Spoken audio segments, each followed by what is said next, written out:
Let us pray. Yes, Heavenly Father, what else can we say, Father, but to worship you, but to thank you, to praise you exceedingly, Father, for the things you have done in our life. We thank you, Father, and we just want to glorify your name this very afternoon. And Lord, we came here with an expectant heart, Father. Because Lord, yung kating abaybayan, malpas na ito yung alaw ako, Diyos. Nagdimda kami nga po ng Father. Lord, let there be an outpouring of your Holy Spirit this very afternoon. Let there be an outpouring of your grace, your love and mercy this very afternoon, Father, as you continue to fill us up to the brim, Father. And Lord, our hearts be filled with your words, with your glory, and with your presence. Lord, I am behind your cross, only as your mouthpiece, Father, that only you and you alone shall speak this up to us this very afternoon, Father. Can you continue to give us a spirit of humility, Father, to understand, Father, and to accept your words this very afternoon, Lord. We pray nga si kakali ako, Diyos, imang cultivate, iti tanga, seed, Father, nga imulang iti puso, iti may sa kanay. So we thank you, Father, and we glorify you. In Jesus' name we pray. Amen. Amen and amen. Hallelujah. Praise the Lord. Indeed, talagang napakabuti po ng Panginoon sa ating buhay sapagkat siya ang ating Panginoon at siya ang ating Diyos na pinagsisilbihan. Nais ko lamang din po magpasalamat sa Panginoon. Follow-up check-up din po natin kahapon. And then, totoo nga, no, sa bagyo natin ako yung dengue. So, medyo increased kasi yung cases din natin sa bagyo ng dengue. And sabi ng doctor, you're very lucky because it's your second time. And then, ganyan lang yung simptomas na naramdaman mo. And then, I was thinking, no, I'm not lucky. I am so blessed. Because, you know, parang ang dami daw pwedeng mangyari, no? Ang dami daw pwedeng mangyari sa second time na pagkakadengue. Pero alam natin na ang Panginoon ang gumagalaw sa buhay natin. Amen? And this very afternoon, let's talk about our faith. Let's talk about how we can cultivate more and how we can grow more in the presence of the Lord. You know, in the New Testament, ang mga Kristiyano po sa New Testament, pictures na, sabi ni Apostle Paul, na ang mga Kristiyano ay kinukumpara ni Apostle Paul ang mga Kristiyano bilang atleta. No? Mababasa natin yan in the first book of Corinthians. Kinukumpara rin po ni Apostle Paul ang mga Kristiyano as soldiers. Because as soldiers, we have to continue to fight the good fight of faith.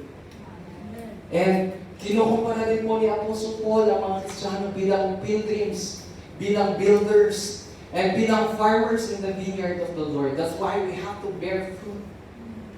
No? Yun po yung comparison po ni Apostle Paul in the New Testament. And the very same message po sa atin ngayon, mga kapatid. Kasi kung makikita po natin, one of the scariest things that can happen to a Christian, to a follower of Jesus Christ, is yung ma-fall away tayo sa presensya ng Panginoon. You know, yung parang makugunaw ang mundo, pero sana we declare and we decree na hindi ito ang mangyayari sa buhay natin. That we fall out of love. That we fall away from the presence of the Lord. And you know, every time I see brethren, mga growing gracefully, aging gracefully in the service of the Lord, in serving the Lord. Alam na po, iba yung epekto sa atin. No? The first time I saw Sister Marina in Baguio City, parang grabe, no? Parang he's aging gracefully and beautifully in serving the Lord. Kasi ilang taon na siya, parang 80 plus yata. And then, she was one of the speakers ng anniversary ng Hinta. And then, I was so blessed kasi, Lord, yung panalangin natin, Lord, sana pagtanda ko, ganun din ako yung first love, di ba? Yung first love, yung the way we have served the Lord. Nung bata-bata pa tayo, ay ganun din sana pagtanda natin. Na sana ganito ako magsilbi sa Panginoon na kahit may arthritis, kahit may masakit yung hips, masakit yung likod, talagang nag-praise tayo sa Panginoon, talagang nag-worship tayo sa Panginoon. Kasi alam natin na deserve ng Panginoon ang very best natin when we worship and when we praise the Lord. Because Hindi natin sinasamba ang isang kapatid, di ba? Hindi naman natin sinasamba ang isang rebulto. Ang sinasamba natin ang Diyos ng lahat, the King of Kings and the Lord of Lords. That's why even though our bodies would say us na parang hindi ko kaya mag-worship ngayon. Pero we still command our bodies to worship because ang sinasamba natin ay Diyos ng buhay. Ang sinasamba natin ang the King of Kings and the Lord of Lords. Kaya yung kanta na, diba? It's a worldly song na parang tatanda at lilipas din ako, diba? It hits me differently when we talk about our spiritual life and our service to the Lord na.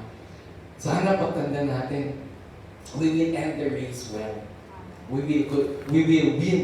No? We will continue to win the good fight of faith. And yan po yung topic natin ngayon mga kapatid. Because nasabi nga natin, we are in the end times. And during these end times, the days are getting even.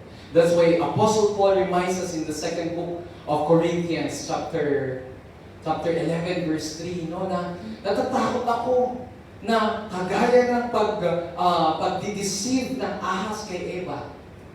Your thoughts will be led astray from a sincere and pure devotion to Christ. We have to watch out mga kapatid. That's why it's always been taught to us to put on the full armor of God because ang nangyayari sa mga Kristiyano hindi kwartyago. Diba? Parang si Habakkuk, diba? I will stay like a watchman.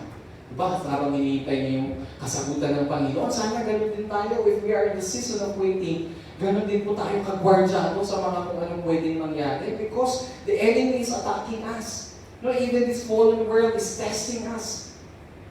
Upang, the serpent, when we come to understand the words of the enemy, alam natin na predictable si Satan. The enemy is very predictable because kagaya ng pagdideceive niya kay Eve. The very same way that he is deceiving Eve is the very same method na dinideceive niya ang mga Kristiyano, dinideceive niya ang mga tao just to go out para lang sila ay mawala ng pure devotion to Christ. And that's why in Matthew, in the book of Luke, chapter 21, verse 35, it reminds us, mga kapatid, be always on the watch and pray that you may be able to escape all of what is about to happen. So talagang alam na po natin as Christians, as believers of Christ, these things are bound to happen to us. But if we do not keep watch and pray always, pray without ceasing, pwede tayong ma-deceive po ng ahas. No? Na nag-deceive kay Eva. And that you may be able to stand before the Son of Man. That is our very goal in our life. If we ask you, ano po yung goal po natin sa buhay natin?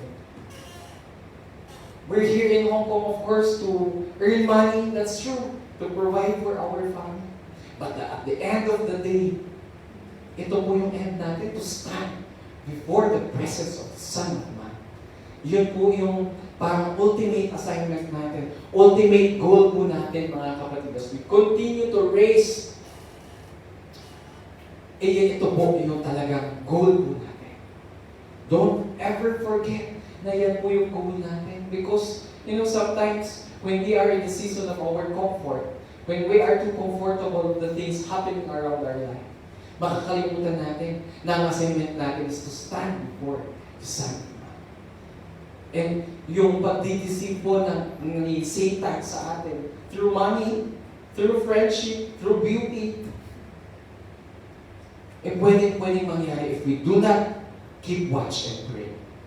Amen? Because, mga kapatid, there are so many things that can steal our hearts away from the presence of the Lord. Minsan nga, hindi natin namamalayan. Minsan hindi natin namamalayan that we are deceived by this world. And hopefully, we become idolaters of this world. And we have come to know, and we have been taught of this, that isa sa mga kinasusuklaman ng Panginoon, idolatry. The Lord said, in Exodus chapter 20 verse 5, di ba, na you shall not bow to any other God and worship Him because I am a jealous God. In Exodus chapter 20 verse 5, I am a jealous God. Yan po yung sabi ng Panginoon.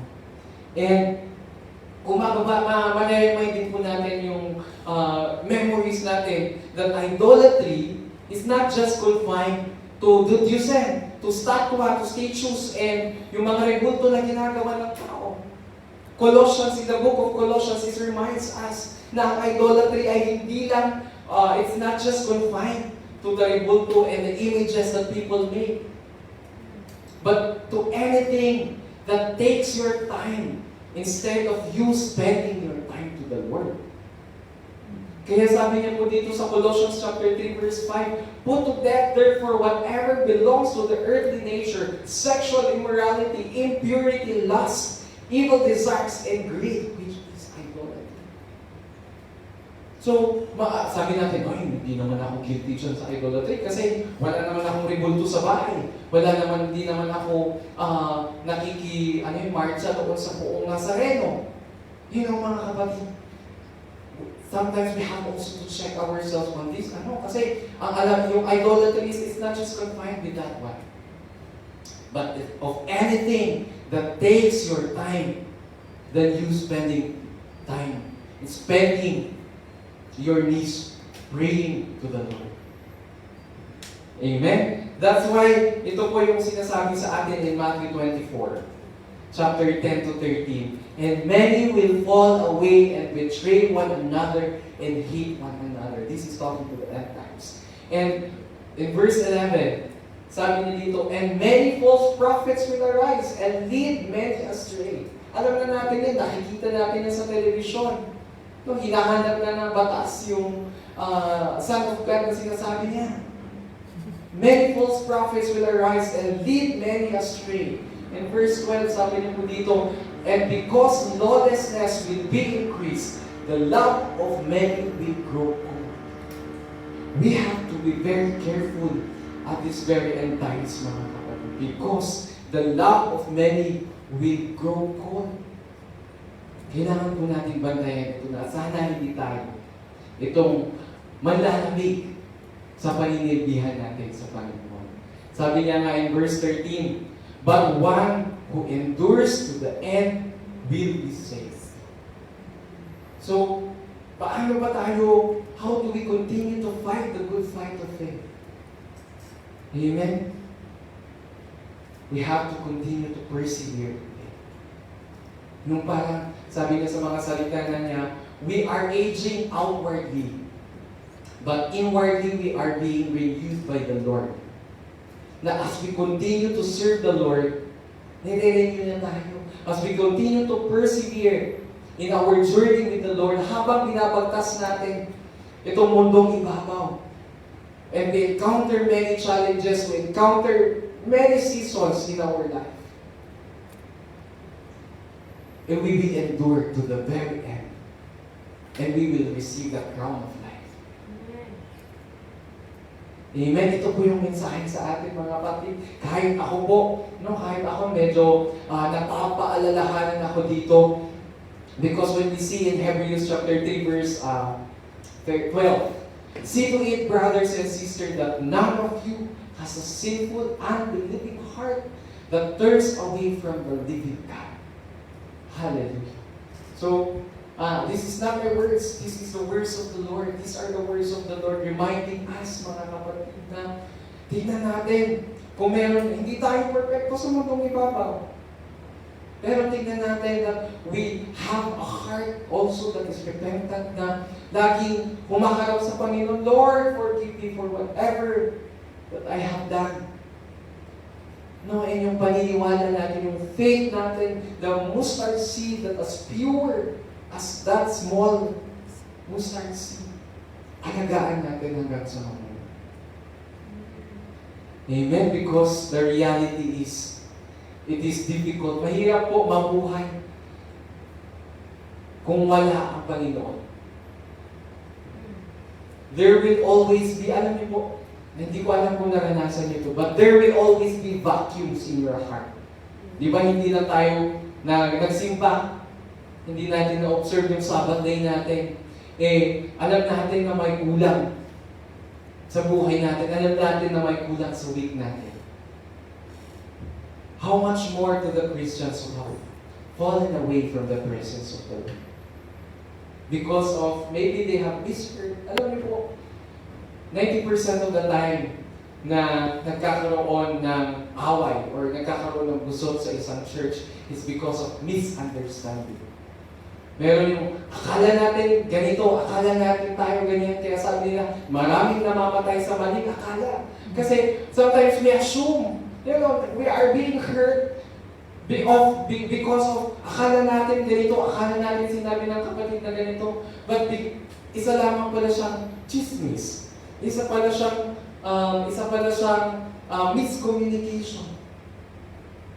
And may mga kapatid tayo na wala sa presensya ng Panginoon dahil sa mga ganitong bagay. And that is the reality of a church. And dahil nasaktan sila, they get bitter. They get bitter. And kung tayo na nasa presensya ng Panginoon, we still understand na bakit sila nagiging bitter? Because they have a different spirit. Hindi yung spirito ng Panginoon ang meron sa kanila. But a bitter spirit. No? Yun po yung meron sa kanila. They know, they have tasted the goodness of God. Pero they still chose to walk away. Because they were hurt. They are prideful na instead of going back to the cross, parang feeling nila wala na. The Lord doesn't want them. The Lord is done with their life. Pero the reminder, kung meron tayong mga kapatid na mga ganito, it reminds us na ang grasya po ng Panginoon hindi na uubos. Yung mercy po ng Panginoon is abounding. The love of God is always abounding and it's always accepting as long as we go back to the cross. Amen? Hallelujah. So, mga kapatid, yung ganitong sitwasyon is a bondage. To fall out of the presence of the Lord is a bondage. That's why in the name of Jesus, when we encounter these things, kailangan natin silang ipag-pray. And we also pray na sana tayo din, hindi tayo ma-fall out of love. Amen? Because, alam niyo po, do we remember King Asa? Remember the story of King Asa in the second book of Chronicles, chapter 14, 15, and 16. Ano ba ang nangyari kay King Asa?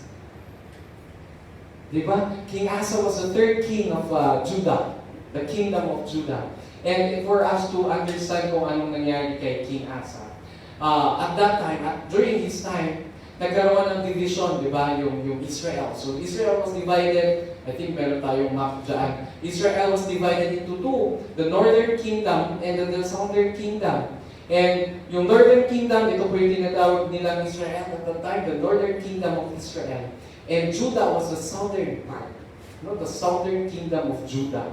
And King Asa was the king, the third king of Judah. Amen? And remember that King Asa is a descendant of David. He is also a descendant of Solomon. Diba? Siya ang, after David, diba, we have King Solomon. And then we have King Rehoboam. And then we have King Abiha. And then after King Abiha, si King Asa. No? So, kung makikita natin yung history ng Judah, both Rehoboam and King Abiha was a very ruthless king. No?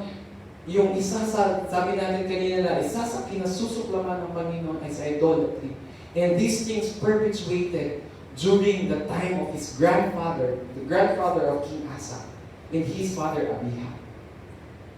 And alam niyo po kung ano ang nangyari kay King Asa in the first book of Kings, chapter 15, verse 3. Ito, King Asa has deviated to what was done by his forefathers. He committed ito pala yung sa forefathers. He committed all the sins his father had done before him. His heart was not fully devoted to the Lord his God as the heart of David, his forefather, had been. Ito si King Abijah. So, ang nangyari sa kanila is they disregarded the law. They disregarded the commands of the Lord, and idolatry has become rampant doon sa the kingdom of Judah. And one thing that sets apart si King Asa from both of them is he did what is pleasing to the Lord. In the second book of Chronicles chapter 14 verses 2 to 6, makikita natin, mababasa natin dito kung ano po yung unang ginawa ni King Asa. King Asa did what was good and right in the eyes of the Lord. He removed the foreign altars. Next verse. He removed the foreign altars and the high places, smashed the sacred stones, and cut down the Asherah poles. Alam niyo yung Asherah poles? Ito yung parang asawa ni Baal. No? And then people at the time created an image, an ibulto ni Asherah, and then they worship him.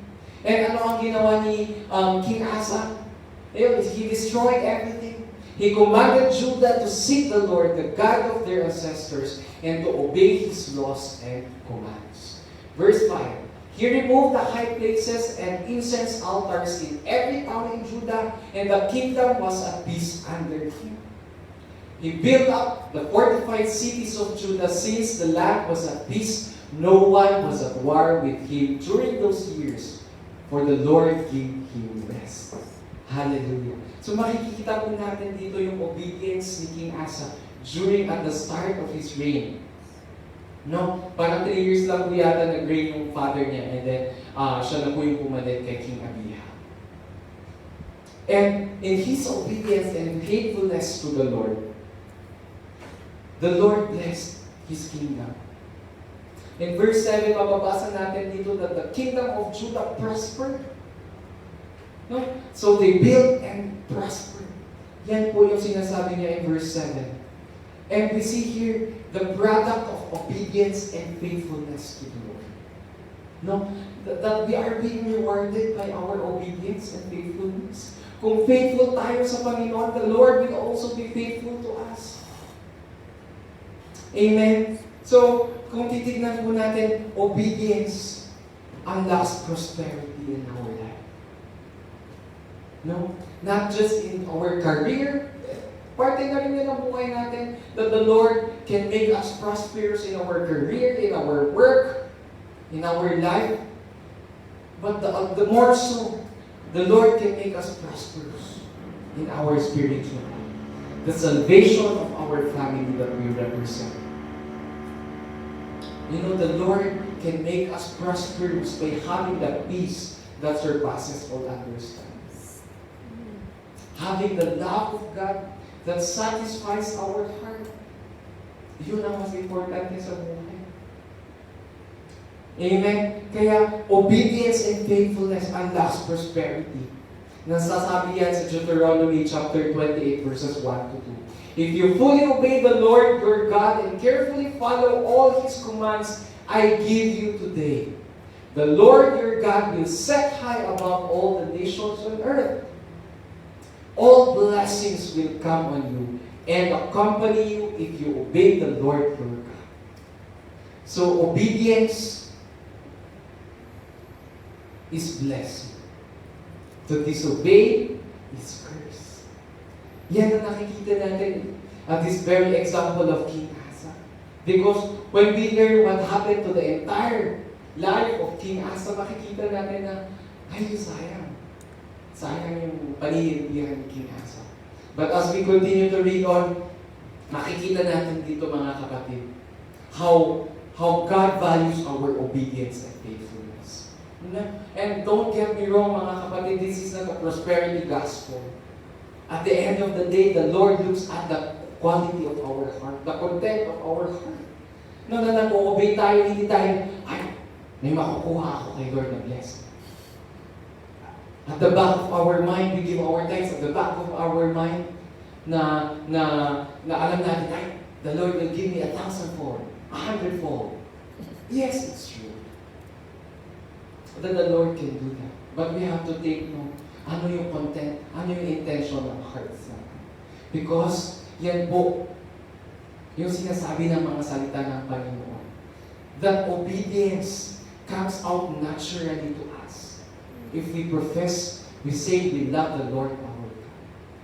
Because una-una sa tithes natin, ang tithes natin is not to, hindi natin, how will I say it? Ang tithes natin, mga kapatid, it's not an offering. It's not an offering. The Lord owns our 10%. So it's an act of obedience to the commands of the Lord. Kaya makikita natin, mababasa natin doon sa buhay ni King Asa kung paano na pinagnakawan ng Panginoon. But ganun po mga kapatid, kung yung obedience po natin comes out naturally, na hindi tayo napipilitan, kaya nawawala sa atin yung murmuring because we do things. We follow the commands of the Lord out of love. And at the end of the day, yun po yung hinahanap ng Panginoon, the content of our hearts. Amen? Hallelujah. So, hindi tayo pababayaan ng Panginoon as we continue to obey the words, as we continue to obey the commands of the Lord. Amen? I testify to this. Handa kang maano ni Satanas. No, faithful tayo kay Diyos. Amen. No? What else can the enemy do to you if you are covered by the blood of Jesus Christ? But when you step out, the moment you step out of the presence of the Lord, hindi mo alam kung anong mangyayari sa'yo. But when you are under the covering of the wings of the Lord, under the wing of the Lord, we know that we are covered and protected with the blood of Jesus Christ. Amen? So ano pa ang nangyari doon sa obedience po ni King Asa? Sa faithfulness po ni King Asa? There were victories after victories. In fact, in the battle in the valley of Zephatah, in the battle against Cushites, there came a time na kailangan nilang mag-battle against the Cushites. And Asa has only 300,000 men plus 280 men from Benjamin. So 580 men lang ang soldiers ni King Asa. And they have to fight the Cushites with thousands after thousands of men in the valley of Kapa. But take note that King Asa has 580 men plus God. And by the obedience and faithfulness po ni King Asa, what happened? Sabi niya doon sa second book of Chronicles chapter 14 verse 11, ano ang ginawa ni King Asa? He called upon the Lord. Lord, help us. We rely on you. Yan po yung sabi ni King Asa. Lord, there is none like you to help the powerless against the mighty.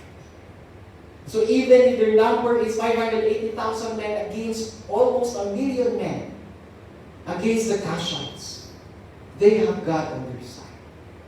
And they won. Nanalo po sila. Nanalo sila against the vast army. Amen? 2 Chronicles chapter 14 verses 12 to 13. Ano ang ginawa ng Panginoon? The Lord struck down the Cushites before Asa and Judah. The Cushites fled, and Asa and his army pursued them as far as Gerar. Such a great number of Cushites fell that they could not recover.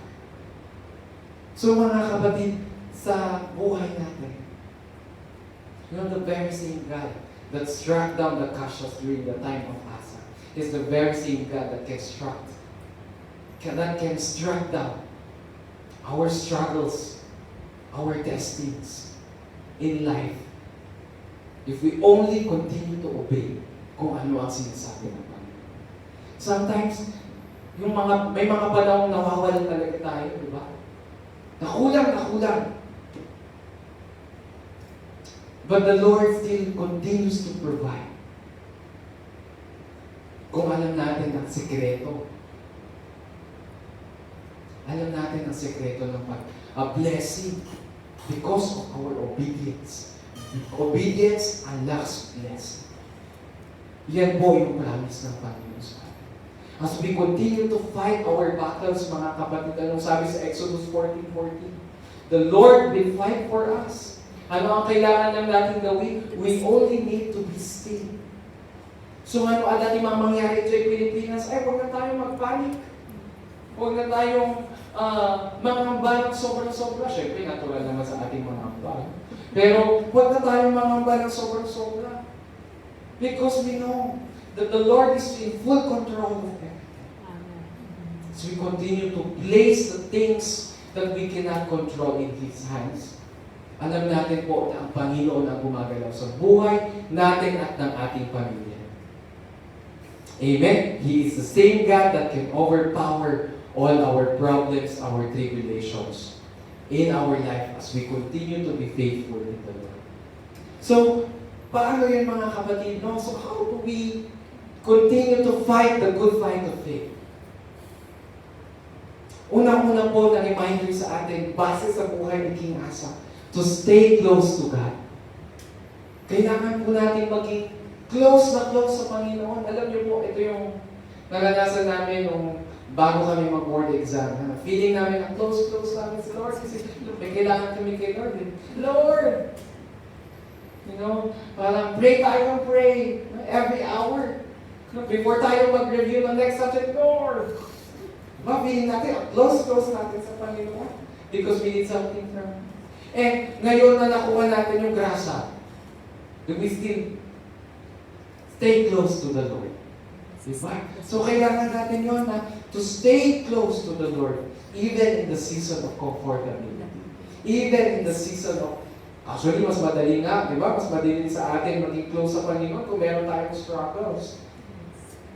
Pero kung lahat ay binibigay ng Panginoon sa atin, doon tayo na-test na should we choose to stay close to the Lord, even if we have the blessings that we have prayed for. Kailangan natin maging close sa Panginoon lagi. Kagaya ng ginawa po ni King Asa in the second book of Chronicles chapter 15 verse 12. They entered into the covenant to seek the Lord, the God of their ancestors, with all their heart and their soul. Are we seeking the Lord, our God, with all our hearts, with all our soul, mga kapatid? We continue to seek the Lord. Every day in our life. Parang wala namang nangyayari. Parang kung kinukumusta tayo ng mga pamilya natin, yung asawa nyo sa Pilipinas, o mga nanay, tatay nyo sa Pilipinas, tapos kumusta? Ano lang, same, wala nangyayari. But every day, mga kapatid, if we continue to let our eyes, spiritual eyes, be open, there can be revelations after revelations, even in a simple day. That every day makikita natin the fingerprints of God in our life. Even the simple things nga hantay yung na city, di ba? Hantay yung na batik day, phone tayo nga yung importante if you're going to do something. Ngayon katamo tayo nga the Lord reveals things to us. Amen? Hallelujah. In the second book of Chronicles chapter 15 verse 2, tignan po natin yung ginawa po ni King Asa. So, ito po, yung the time na pumunta si Azariah, is a prophet, is a wise man. He went out to meet Asa and said to him, "Listen to me, Asa and all Judah and Benjamin. The Lord is with you when you are with Him. If you seek Him, He will be found by you. But if you forsake Him, He will forsake you." Ito po ang promise ng Panginoon sa atin, mga kapatid. Hindi ko po alam kung ano ang pinagdadaanan natin sa buhay natin ngayon. But the promise of the Lord stays true to this very day. That if we seek the name of the Lord, mahahanap natin ang Panginoon. Mahahanap natin ang Panginoon. That's a promise of God. Hallelujah. So, aside from seeking the Lord, what are the other methods po na mahanap natin ang Panginoon? In praying. Ay, ito my son. Even though if we know that prayer is a backbone of our believer, lagi natuturo sa atin ito, no? Pero paano po ang prayer life natin, mga kapatid? It's a challenge for us To pray without ceasing. Kahit sa akin po, minsan, parang pagod na pagod tayo, nung magkasakit tayo, parang, how can I pray? Na parang gusto ko na lang matulog at mahiga. But it's a challenge to us, mga kapatid. Na kahit anong mangyari, we still need to connect to God. Kasi kung hindi tayo di ba, pag hindi kayo nag-uusap ng asawa niyo, or boyfriend niyo, or ng family niyo, or ng anak niyo, sometimes yung anak mo nakakalimutan ka. Pag hindi kanya nakikita, hindi kanya nakakausap. That's why, di ba, ang hirap-hirap mag-abroad noon kasi ang hirap ng communication, ang mahal ng tawag, ang mahal ng text, sulat, ang tagal dumating. Pag uwi mo, hindi ka kilala ng anak mo. Because there is no communication. And when there is no communication between you and the Lord, how can there be a relationship? So it's a challenge for us. It is an encouragement for us, mga kapatid, to continue to pray without ceasing. To continue to be connected and seeking the Lord in prayer. Panood niyo po ba yung war room? Sana meron tayong secret place. O kung malaman in our own time. No, we have a personal time with the Lord to seek Him in prayer. Amen. Try niyo panoorin yung war room. Maganda. Hallelujah. Other way is to meditate the Word of God. And aside from meditating, kailangan po natin i-apply yung mga salita ng Panginoon sa buhay. Kagaya po ng exhortation natin last week. Paglabas natin ng simbahan, ng tahanan ng Panginoon, sino tayo sa mundo? We have to apply these things na pinapakinggan po natin as we continue to ruminate and reflect sa mga salita ng Panginoon, ay ina-apply din po natin. Because faith without action is dead. Amen? Hallelujah. So, pangatlo po na tinitingnan natin on how we can stay close to the Lord is to have fellowship with each other. That's why it's very important po, mga kapatid, itong pag-fellowship natin. You know, there is a study in Harvard University na ginawa po nila kung ano yung epekto ng fellowship, Christian fellowships among Christians, among churches. And they found out na attending the church at least once or twice a week can decrease death to 30%. Hallelujah. So, yun yung naging epekto po sa atin ng fellowship as we gather in one spirit in the presence of the Holy God. Paano nga daw ako malilesen yung at risk of having death or magkasakit? You know, the grace, when we are in the sanctuary of the Lord, we are protected. When we choose to go out, lalong-lalo na ngayon, maulan, di ba? When we go out, at hindi natin alam, we continue to do ourselves and we are out of the protection of the Lord when we could deliberately do our own thing. Ang daming pwedeng mangyari sa labas. No? Ang daming pwedeng mangyari sa labas. When we go out, mas pinili natin mamasyal rather than coming in the house of the Lord, ang daming pwedeng mangyari din, mga kapatid. Lalo na may heat warning yata kahapon o ngayon. Di ba lang ngayon kasi umuulan. No, ang nangyayari, mga kapatid, when we fellowship, when we share the same spirit in the presence of the Holy God, yung anxieties po natin, when we worship, yung fear natin, yung problems natin, yung burden natin, gumagaan sa presensya ng Panginoon. That's why when we worship the Lord, when our spirit is so connected with the Lord, when we worship Him, gumagaan ang ating pakiramdam. And that's why this gives proof to the study conducted by Harvard.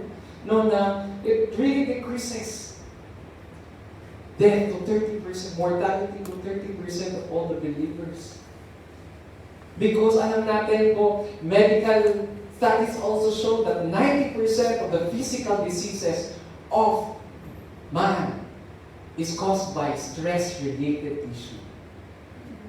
So kung pupunta tayo sa logic na gumagaan ang pakiramdam natin, when we share our testimonies, when we share our burdens to this fellowship, when we worship the Lord, our God, and share ito yung gaan, yung bigat na nararamdaman natin sa Panginoon, and na-unload po itong kabigatan sa buhay natin. Dito po ang patunay na nadidecrease po. Mas nai-increase ang ating life expectancy because of these things that we do in the presence of the Holy God. Amen? So nakikita po natin yung significance ng fellowship. Kaya sabi sa Book of Hebrews na, do not forget to have fellowship with each other. Kasi na parang nakakalimutan ng karamihan. Because this is the benefit that we get when we choose to come into the house of the Lord. Alam po natin na mas lumalalim pa ang pananampalataya natin. We stay even more closer to the Lord our God. Amen? Hallelujah. Number 2 po, na how do we continue to fight the good fight of faith? Is doing the right thing in God's eyes. Even, mga kapatid, in front of our family members. You know what? Kaya malapit si King Asa at that time kay Lord kasi sabi natin, the Lord really hates idolatry. And ano ang ginawa ni King Asa in the second book of Chronicles chapter 15 verse 16. Also mag-jump na tayo to chapter 15. Alam niyo po ang ginawa niya? King Asa deposed. Ano ibig sabihin? Tinanggalan na ng posisyon yung grandmother niya si Maaka from her position as queen mother because she had made a repulsive image for the worship of Asherah. Asa cut it down, broke it up, and burned it in the Kidron Valley. Grabe, yung pag-define po ni King Asa sa mga kaugalian ng kanyang pamilya. And yun ang sabi natin, Asherah was the wife of Baal. And remember Baal, di ba? Ito yung challenge po ni the prophet Elijah in Mount Carmel. Diba? Sabi ni Elijah na, we will butcher, tapos ilagay natin yung offering natin without setting it on fire. And kung sino man ang Diyos na makapag-sisindi o makapagbibigay ng apoy doon sa offering na ito, yun ang buhay na Diyos. Yun yung challenge niya si Baal. Ito ngayon yung asawa niya, sino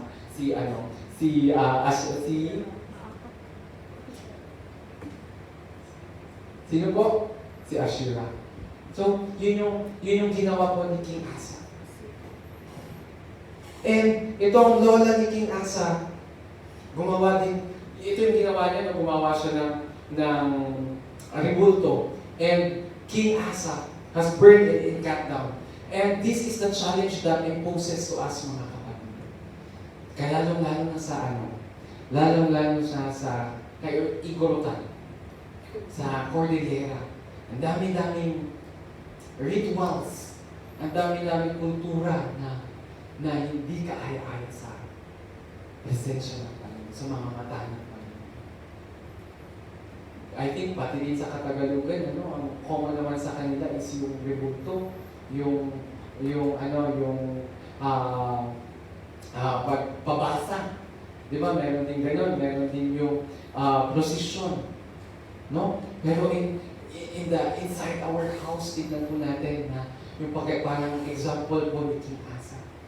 Na when we go home, alam niyo po, meron isang testimony sa Hilltop na meron siyang parang ancient na jar. And then, parang yung anak niya nagkakaroon ng sakit na hindi naman na-explain. Pagpunta nila sa hospital, okay naman, normal lang ang lahat. Uuwi sila, ganun ulit. And then nakita niya yung jar. Nag-reveal sa kanya yung jar ng ancient. Tapos ko lang ni nanay na, sabi ng nanay daw niya, magpunta ka na ilakot tayo na lang. Grabe niya. And then sabi daw ng kapatid na yun, ilakot tayo, ibenta natin itong jar na ito. Hindi yung next na kukuha sa jar, yun din yung maka-curse. And the moment na binasa nila yung jar, doon nag-start na nakita nila yung pagaling ng kanila. And there are so many things that is very detestable in the eyes of the Lord. Sa mga bahay-bahay natin. Kaya tingnan natin yung mga parang pasimpleng imahe ni ganito, ni ganyan. Let us also check kung ano yung pinapasok sa bahay natin. Because sometimes, doon nakukuha yung mga hindi kaaya-ayang nangyayari sa loob. Bahay. Amen? So, tingnan natin yung pagpaparty natin, yung pagpapatubo. Sa kaibulutan, manong mababoy, manong mabaka, di parcel ka, yan, di ba? Dati ang sakit, ngayon. Or, ala, nilulong mo ngayon, babas-basa, di ka baon na. So, kailangan yung party. Ay, naiintindihan ko ba natin? May, ano na, kaya. So, yun, di ba? Parang, manong ngayon, mabaka, di party ka tayo, dyan, takwa. Manong nga, doon kita ang dyan, it's pleasing to the gods, to the anitos. So, tignan natin mga kapatid na tayo na nananampalataya at nakakilala na sa Panginoon, we stand firm to the faith that we profess. Na hindi tayo makiayon, kahit hindi tayo, sige, kung gusto nilang gawin, ang gusto nilang gawin. Pero tayo, alam natin yung standing natin. Alam natin na hindi ito kaaya-aya sa Panginoon. So we should not, parang konsentidor na, sige, tapos na kami kakasbit. So, kitaan tayong hindi kwa. Kitaan tayong iti, where our faith stands when this, the pigsay, iti guyot, iti tradition, iti guyot, iti ritual, nga hanga makay-ayo pa ni Apo Diyos. Ngayon, kitaan tayo where our faith stands. Amen? Hallelujah. Number 3 po na pag-aaralan natin, always rely on God. You know, this is the very thing na kailangan natin kung maunawaan even in the simplest things that we do. No? Alam niyo po yung nangyari kay King Asa, at the very start of his reign, he relied to God. Tapos anong nangyari in the later parts of his reign in the kingdom of Judah? In the second book of Chronicles, chapter 16, doon po na natin makikita kung ano ang nangyari kay King Asa. Na instead of consulting God, meron kasing nangyari sa kanila na nalaman niya may binabalak si King, yung King ng Israel, with the help of Rama, para i-isolate yung Judah. Para i-isolate yung the kingdom of Judah. Remember, King Asa is the king of Judah, right? And then, may binaplano yung enemies niya to isolate the kingdom of Judah. And ang nangyari, ang ginawa ni King Asa, instead of consulting the Lord, instead of relying to the power of God, nakalimutan niya, no? Nakalimutan niya lahat ng ginawa ng Panginoon to the 580 men versus 1,000, the millions of men of the Cushites, nung nakipagdigma sila, nakalimutan niya yun. And ang ginawa ni King Asa, he made his own way just to stop this plot against them. Amen? Nakipag-treaty siya with Ben-Hadad, the king of Aram. And that is not in accordance with the Lord. In fact, ano yung ginawa ni King Asa? He stole from the treasuries of the Lord. 2 Chronicles chapter 16 verse 2. Asa then took the silver and gold out of the treasuries of the Lord's temple. Kaya mahirap pagnakawan ng Panginoon, mga kapatid. Mahirap pagnakawan ang Panginoon. Lalo-lalo na if we continue, parang minsan natitesting tayo na parang kailangan natin ng pera, kailangan natin ng ganito. And natitesting tayo when it comes to our obedience to our tithing. And when we rely to our own capacity, rather than the capacity of the Lord to provide for you and your family, if you continue to obey His commands, na kagaya ng ginawa ni King Asa to stole in the treasuries of the Lord, ano ang nangyari? That is the beginning of the downfall of King Asa. No? Though, nagsucceed naman sila na na-stop nila yung enemies nila to isolate the kingdom of Judah, that is the beginning of his heart falling away from the presence of God. Dito nagsimula ang panlalamig po ni King Asa sa Panginoon. So we have to watch out these things, mga kapatid. Ano? Yung pagre-rely po natin sa Panginoon, even in the simplest na gagawin natin. Even sa paghuhugas natin ng plato, even sa paglabas natin ng bahay, we rely on the protection of the Lord. Amen. Kasi kung anong nangyari kay King Asa in the second book of Chronicles, chapter 16, verses 7 to 9. At that time, Hanani the seer came to Asa, king of Judah, and said to him, because you relied on the king of Aram and not on the Lord your God, the army of the king of Aram has escaped from your hand. Were not the Cushites and the Libyans a mighty army with great numbers of chariots and horsemen? Yet when you relied on the Lord, He delivered them in your hand. For the eyes of the Lord range throughout the earth to strengthen those whose hearts are fully committed to Him. The very same words po na nire-remind sa ating mga kapatid. You have done a foolish thing. From now on, you will be at war. Yan po yung consequence na nangyayari kay King Asa. When he relied on his capacity to do the things rather than relying on the Lord. Kaya mga kapatid, the message for us this very afternoon po is when we rely on our own, walang mangyayari sa buhay natin. You know, it will not prosper. Siguro magkaroon ng konting prosperity. But when we come to look at the entirety of our life, kung wala ang presensya ng Panginoon, and we just do things out of our own, we will not continue to prosper. Amen? Kahit ang plano tayo ng plano sa buhay natin, iba ang plano ng buhay. Iba ang plano ng Panginoon sa buhay natin. Amen? Hallelujah. Meron tayong pastor na na-meet sa face-to-face natin na pag-attend ng jail ministry sa Baguio. And sabi niya, nakipagkwentuhan siya. Apparently, 20 years pala siyang pastor.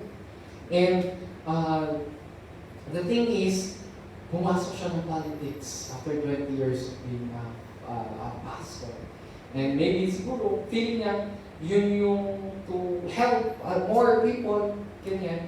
And then, pumasok siya ng politics until na-frame up siya with drugs. So, kaya siya nandoon sa kulungan.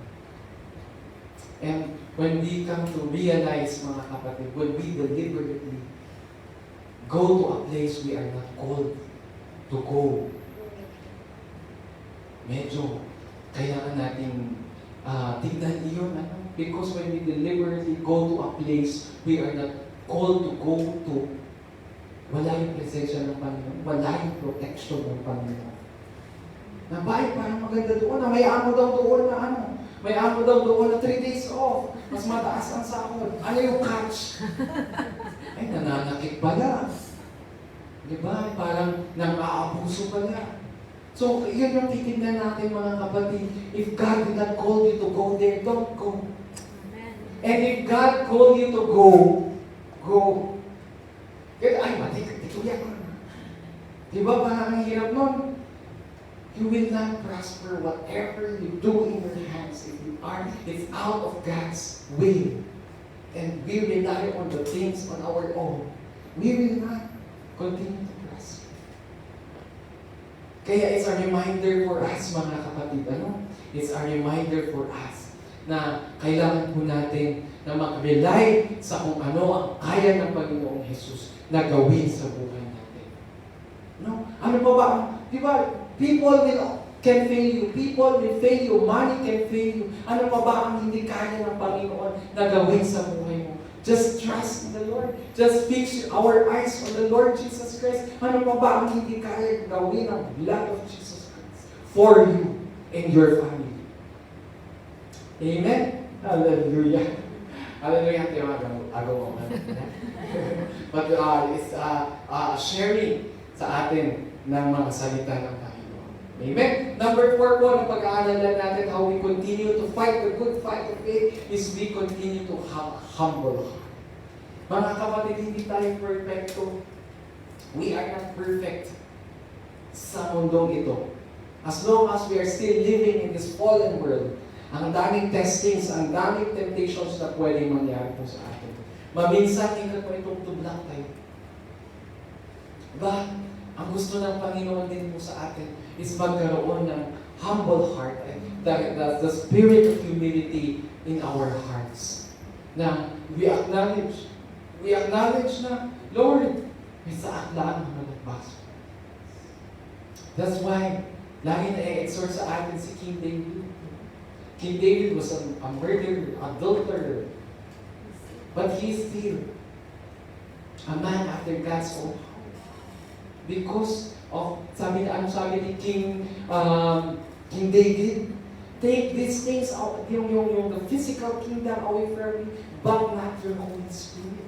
But take not away from thy spirit, from thy presence, oh God. Diba? Kaya may kantang gano'n. Kasi yun yung kanta po ni King David na, tanggalin mo lahat sa akin ng kayamanan, Panginoon, huwag lang ang Santo Espiritu mo.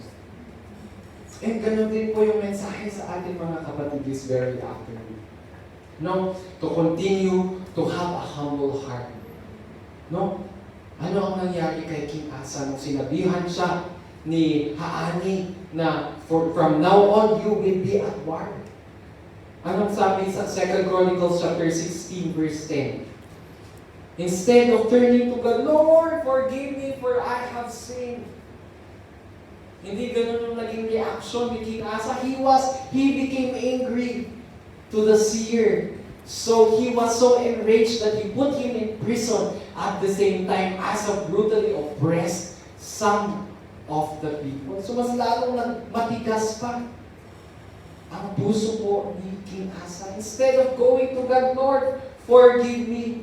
Kasi isa lang, nagkasala ako sa iyong mga mata. Kasi anong sabi po sa Proverbs chapter 16 verse 5? The Lord detests all the proud of heart. Amen? James chapter 4 verse 10 reminds us, humble yourselves before the Lord, and He will lift you up. So, kung nadapa tayo, mag-humble lang tayo sa Panginoon. And the Lord will lift us up and help us to continue to run the race in this journey with the Lord. Amen. Hallelujah. Number 5 po na pag-aaralan natin is to continue to persevere in faith. How do we continue to fight the good fight of faith? Let's continue to persevere in faith. James chapter 1, verses 12. Blessed is the one who perseveres under trial.